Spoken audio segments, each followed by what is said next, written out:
I believe that life does not give you what you deserve.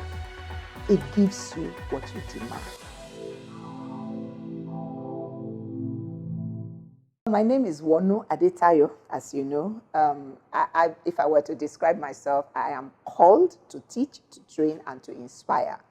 But presently, I sit on the board of the Nigeria Economic Summit Group, and I am an executive director and co-founder of Kainos Edge Consulting Ltd. Called to teach, as you said, it was actually whilst with UAC that I learned the art of training, not because anybody taught me, but the opportunity was there to be at the training school. So I designed programs, brand management programs I designed by myself, put the learning outcomes together, the objectives and everything, and kept on training people. In Trinidad and Tobago, I did the same thing, but that wasn't my day job. But it was only when I was leaving UAC or had left UAC that I sat back to say, you know what, I took 3 months to actually introspect. What would I do without being paid? And I would be happy. And I suddenly realized that I had the flair for impacting people, for training, for teaching, for inspiring. Hence, I moved from the 17.5 corporate career into the art of training. Started with consulting from Phillips Consulting, and then from there established soft skills, which for about 13 years. And we were doing all the inspiring. We brought in John Foppy. We went to a lot of places, inspiring people. I remember then youth couples, they had orientation camps during the auspices of Frank Wiki Jr. as Minister for Youth. We went about inspiring people. And that is what I believe has reminded me of the fact that now I'm sitting in my sweet spot, impact lives. So for me, it's how many lives you touch that is much more important than how much money you make, which is why I love what you're doing here, touching lives. Now, I believe that support systems are very, very useful because if you want to achieve a lot in life, it takes more than one to do it. If you want to go further, they say, you need a father. If you don't want to be mothered, you need a mother, right? So support systems are like your immediate family. So you need someone to stay with your children. If your mom is available, that's a support system. Reach out. You need to put your children somewhere. If your sister is available, that's a support system. Reach out. You have some ideas going up in your head. You don't have the experience to make that decision.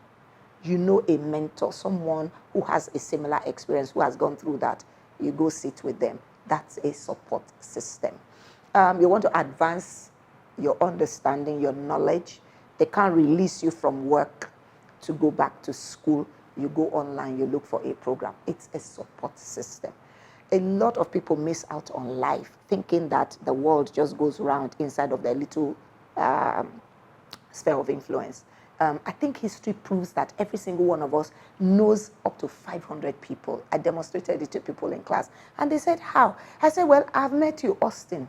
If Austin knows 50 people, I already have those 50 people inside of my goodwill because I can come to you, Austin, I need this. Could you do this for me? So support systems include coaches, mentors, parents, friends, family, which you can use as buffer.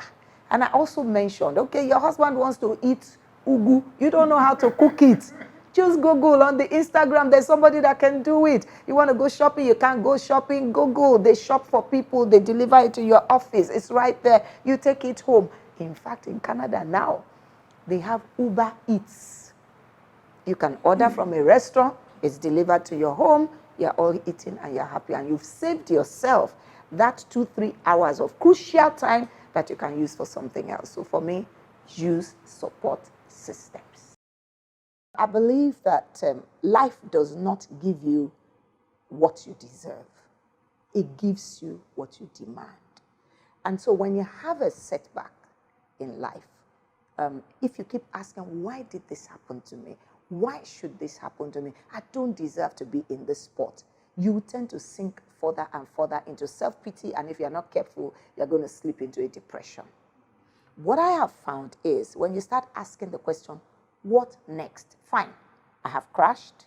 I have landed in this spot. I don't like where I am. But since I don't like where I am, what next?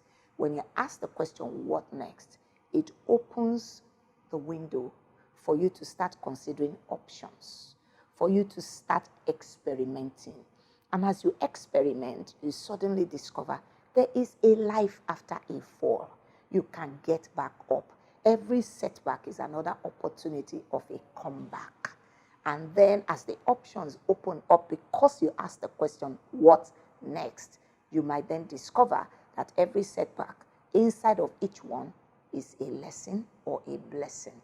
What are the lessons learned so that I don't make the same mistake again? But more importantly, let's move on with life and start charting a new course. That's what I learned from my setbacks.